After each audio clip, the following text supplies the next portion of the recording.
I'm running on 0 hours of sleep. Me in the ass with a fucking brick. Imagine this.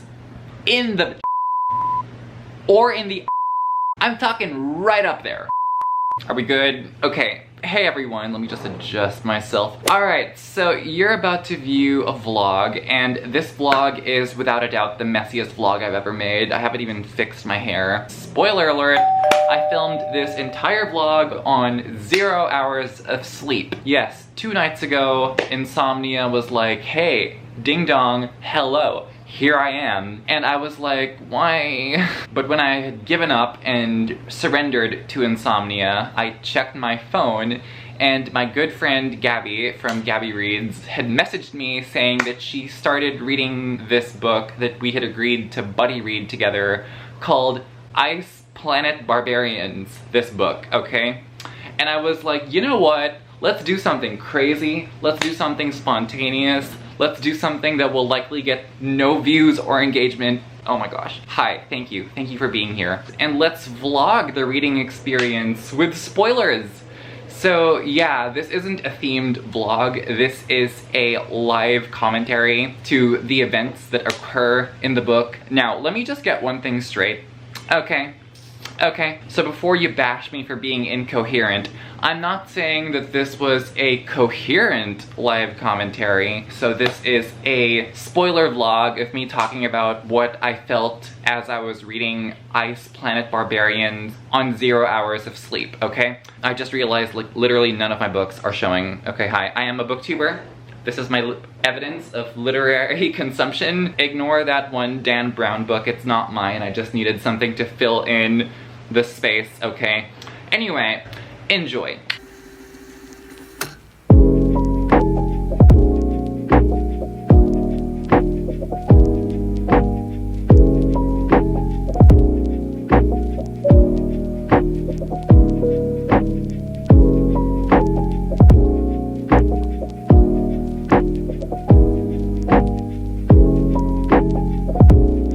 Okay, I don't even know what to say.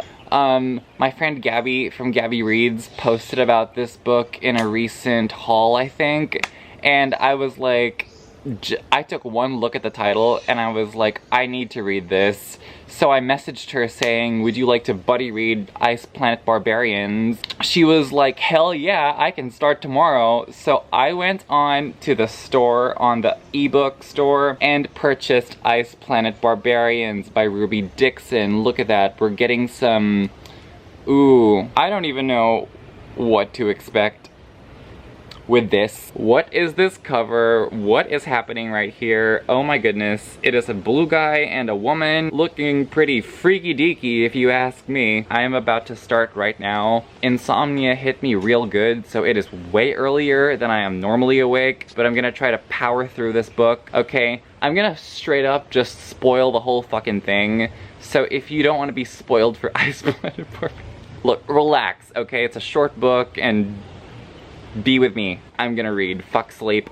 Fuck that. Who needs sleep? Not me. So without further ado, let us begin our foray into Ruby Dixon's Ice Planet with Barbarians. A few moments later. Oh my gosh. What am I reading? What am I reading? You guys, this book starts off quick, okay? So the main character is a woman named Jordy. And I don't know why she's got the same name as that kid from It that dies at the beginning of the book, the little brother of that kid. What the fuck? But the book literally starts off with the alien abduction. The book starts off with Jordy, our main girl, Jordy from Texas, Jordy from Spring, Texas, who knows? The accent in the audiobook suggests this. She got that Southern Belle accent. I don't know if this is Ruby Dixon herself doing the narration, but we're fine, we're doing fine. Are we doing fine though? I don't know. You be the judge of that. I'm running on 0 hours of sleep. F me in the ass with a fucking brick. So the book starts off with an alien abduction. I have literal notes over here, oh my goodness. And she is informed that all the women who have been abducted are all like 22-year-olds. And there was like a line that made me laugh so hard. She was asking one of the women about what was happening. And the one woman is like, oh, we are all of the same age and we're all American, except for that one Canadian over there. For some reason, that line made me laugh so hard. For like, the one Canadian over there. Also, these alien abductors have a distinct dislike for pregnant women. For some reason, Ruby Dixon felt the need to include a detail about how the aliens didn't want a pregnant woman for some reason, and so they took the one pregnant woman and they shot her out of the spaceship. They blasted her out of the spaceship, so at one point there was a flying pregnant lady in the sky. I don't know where she was deposited, where they dropped her, if they dropped her mercifully, you know, or if they just chucked the pregnant bitch out the air vent. I don't even know. That dog is protesting. That dog is a pregnant bitch who... a literal pregnant bitch. Anyway. Bark if you're a literal pregnant bitch. Literal pregnant bitch. Okay, I'm gonna continue reading. Chat soon. I'm gonna make some coffee, actually. I'm f***ing sleepy. Hello, casual life update. I have made the coffee. Wait, my face isn't seen. What the f***, man? Oh my gosh, I'm like literally falling apart at the seams. Okay, pretty sure I burned my tongue. Good though. Alright, so one of my major pet peeves came out, and this is when shit in a sci-fi novel just makes obviously like no f***ing sense. And this is the scene when all the women are in that place, all the kidnapped women are in that place, and we learn that there are no bathrooms. Like, f***ing excuse me, you come up with technology that can travel light years from one galaxy to another, and the people you kidnap have to shit in a bucket, okay? Like, is this bucket shit gonna come in useful at some point? Like, the smartest civilization in the world that has accomplished space-time continuum travel has no bathrooms. A bucket. A bucket. A bucket. This bucket better come in handy. A few moments later. Bucket came in handy. Oh my goodness. Okay. Okay, so let me just explain how the bucket came in handy. Within the first 20 pages, there is an alien gang of a woman, and I was like, am I reading a horror novel? What the f is this? And our main girl, Georgie, decides that she wants to come up with an escape plan. Her escape plan is throwing the bucket of shit on one of the alien guards, and she does that, but the bucket was so heavy that the shit fell on her, but the bitch managed to seize his gun and bludgeon him to death with the gun. So yeah, the bucket with shit came in useful. Can you imagine, like, if that bucket of shit can come in useful, can me, a metaphorical bucket of shit, be useful in life? What am I talking about? Am I really like opening up this much in a vlog about ice planet what the fuck? Yeah, I'm just gonna continue reading, and I'm gonna need more coffee in my system because my system is like shutting down as we speak, but I will stay awake and read this book because, bitch, 1, commitment, and 2, attempting to sleep when you have insomnia is not a fun experience, but reading about alien porn is. Bye. If you're wondering if she bothered to describe the aliens in this book, she did, and she calls them basketball heads, and offers like no other explanation other than the fact that they have orange circular heads. What is life? Life is a joyless experience.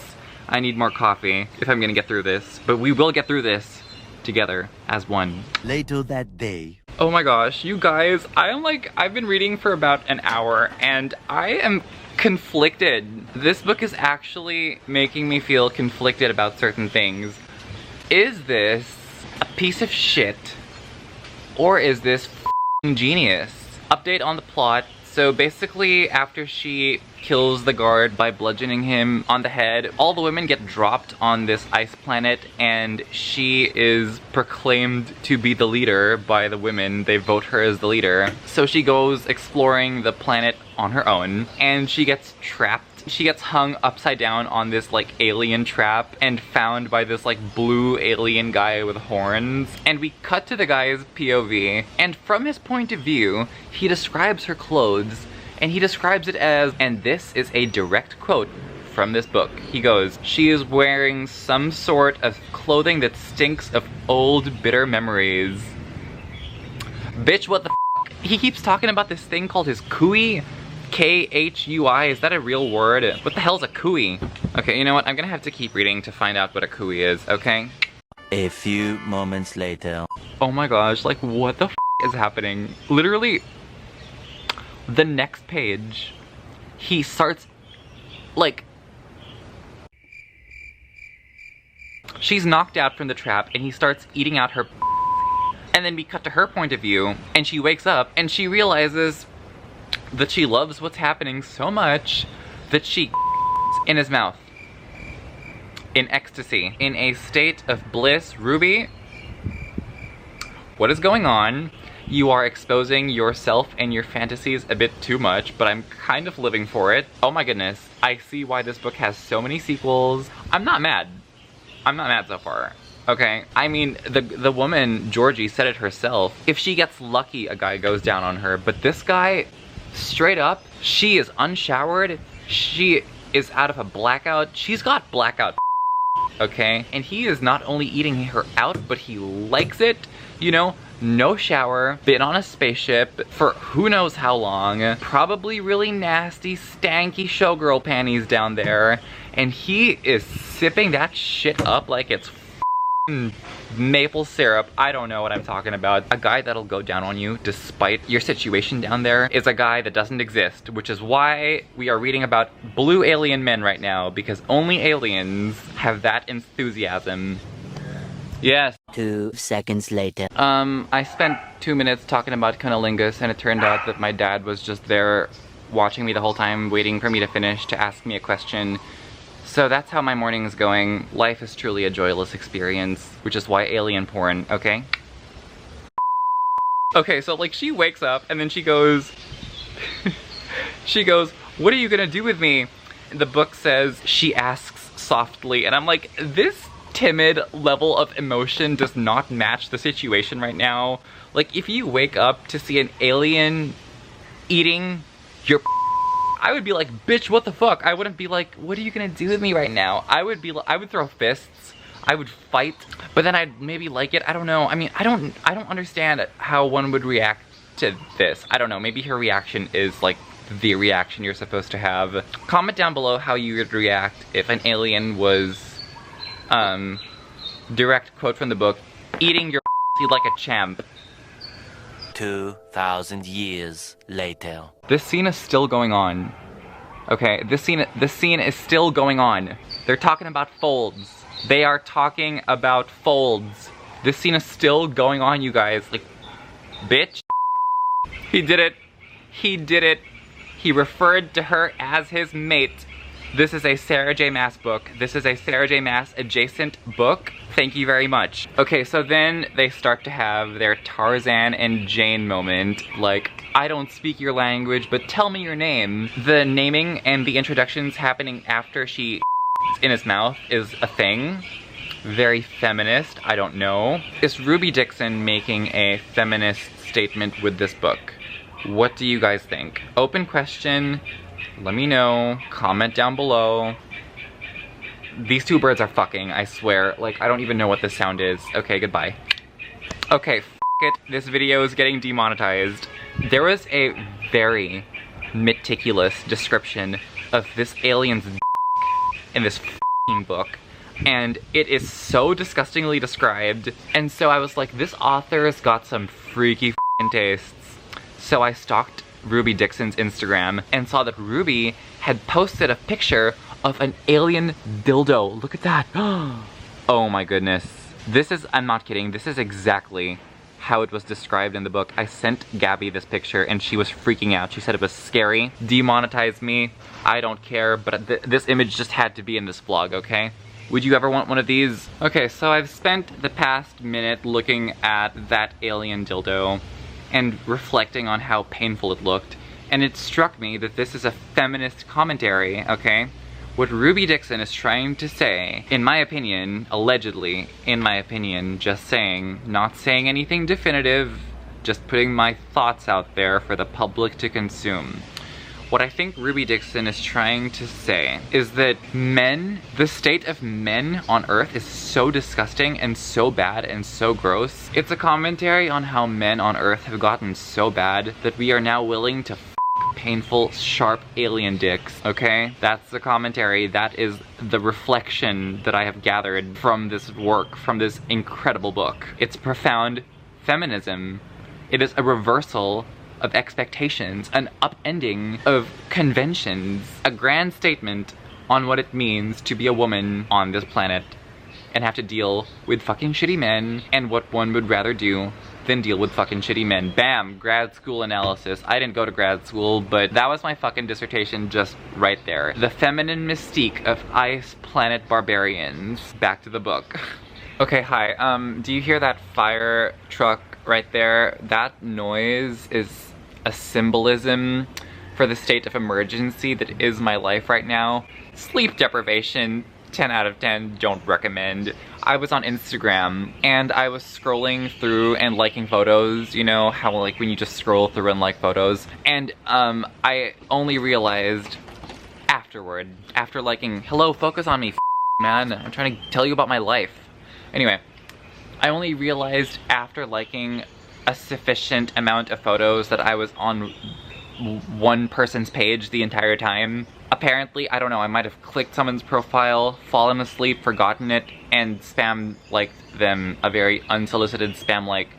I clicked off so fast I forgot who this was, but if I spam liked you and you are a viewer of mine, I sincerely apologize for wrecking your notifications, okay? I should probably get back to my book now, because naps, right?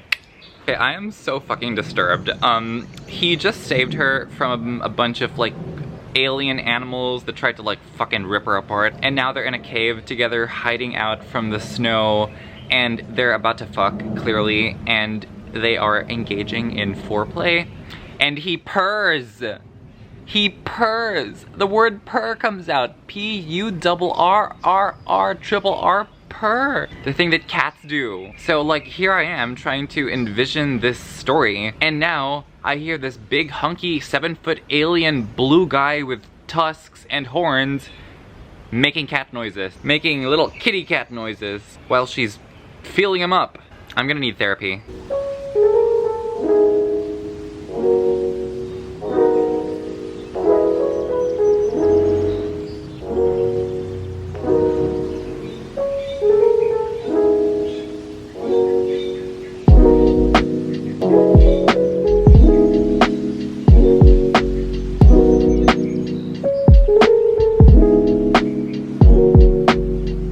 Okay, it's fucking raining. I'm gonna go in and eat some food and then take a much needed nap, and then I'm gonna film the rest of this up in my room. Later that night. Okay, hey everyone. Do I look like shit? Yeah, fine, whatever. So I am gonna give you a bit of an update on this vlog. So I took a 4-hour nap and ate some cornflakes and took a shower because I spent most of my day today outside. Not gonna lie, still pretty exhausted, but despite my exhaustion, I got 70% in to Ice Planet Barbarians by Ruby Dixon, a sentence I never thought I would utter in my entire life. But here we are, and I'm really enjoying this book, to be honest. I still have not gotten over that alien dildo. So we're currently at the point in the story where we learn that the mountain that she and the rest of the girls were dropped in was dangerous. And so the alien that she's hooking up with, or for any of you British people in the audience, the alien that she's shagging, didn't want to take her up to get the rest of the girls, so she had to bribe him with sexual favors. I mean, like, why would she ever want to move back to planet Earth? Where else are you gonna find a suitable male who is very well endowed? Okay, sure, he's blue, but he will eat her out on command and enjoy it. Okay, he goes down on her, she likes it, he enjoys it, everybody's happy. He's 7 feet tall, he will go hunting for her, and this planet has no social media, it's got no jobs, it's basically just like f***ing and hunting and just, you know, living life with your alien boyfriend. That sounds good. I don't understand why any of these women would want to move back to planet Earth, okay?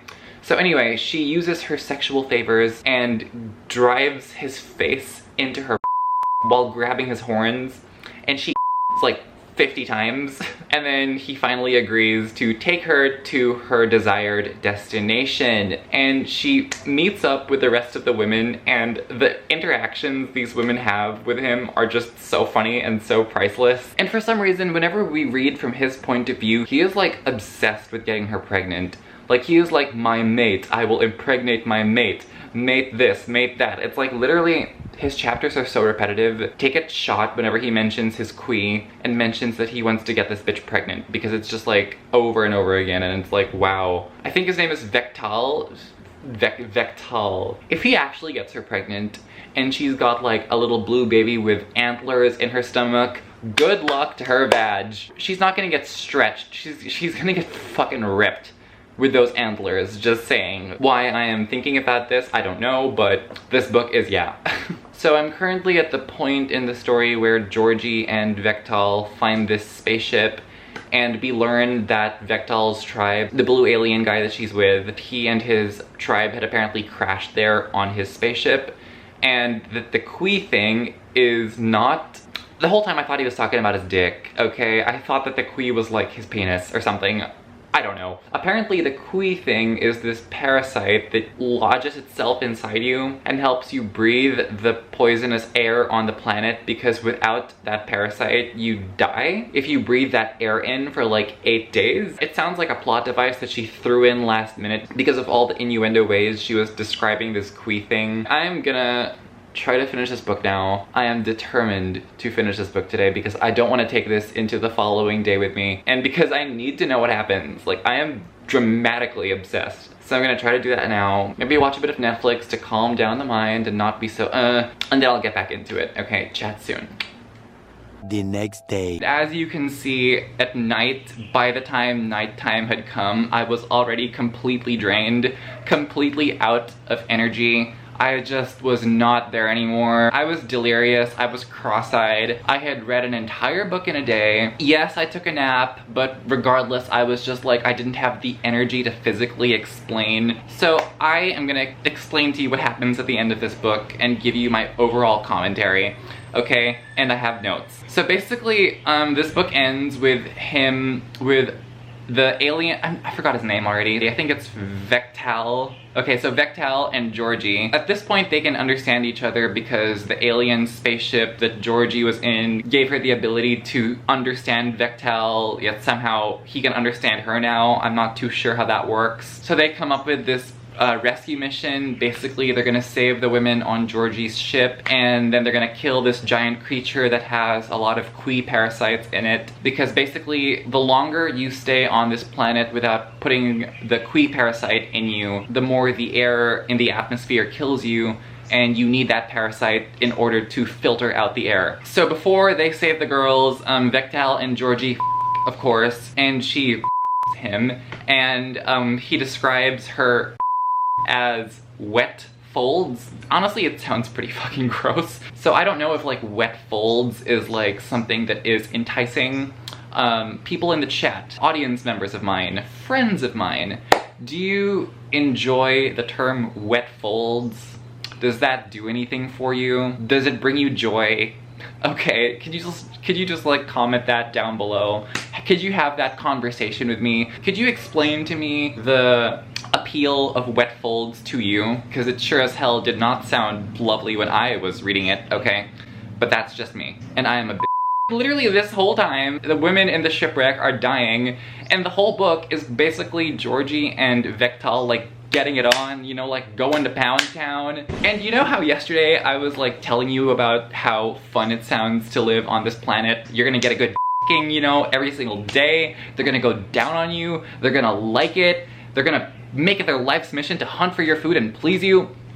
Georgie gives this same spiel, makes this same pitch to the women in the ship, and she gets them all to agree. Okay, Georgie understands where I'm coming from, and apparently so does this author, for the most part. And she makes the same pitch to these women, and they're like, okay, we see what's up, we'll stay on this planet with you. Also, at some point in the book, they introduce this random plot point about how the Kui, the parasite in the alien, manages to identify a mate, a suitable mate for him, the person that he is to shack up with. It vibrates, and that's what the purring noise is.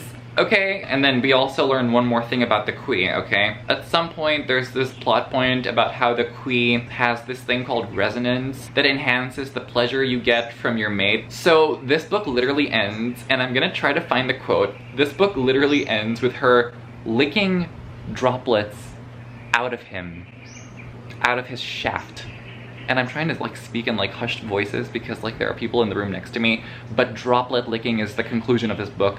Also, he f***s her in the so, what did I just read, bitch? But it's a book where a woman is kidnapped by aliens and she devises a plan to throw a bucket of human shit at an alien in order to escape, and then she f***s her way to the finale to rescue both her and a group of other women, and it ends up with her getting impregnated by a blue alien and having a tapeworm surgically inserted into her. And the rosebud moment, the finale of the book, is her getting Okay, let me just paint you a picture, okay? Let's just have like a thought exercise right now. Imagine this, okay? Just imagine this. Picture it. Actually, I'm not gonna need you to imagine it. I'm like putting the thing up here because this is how it was described. Now, imagine that in the or in the I'm talking right up there. My dear people in the comments, would you want that in either hole? Anyway, thank you for watching, assuming you made it this far. Okay, if you did, you're a trooper and I love you. I hope to see you in future videos, and as always, take care. I lose myself in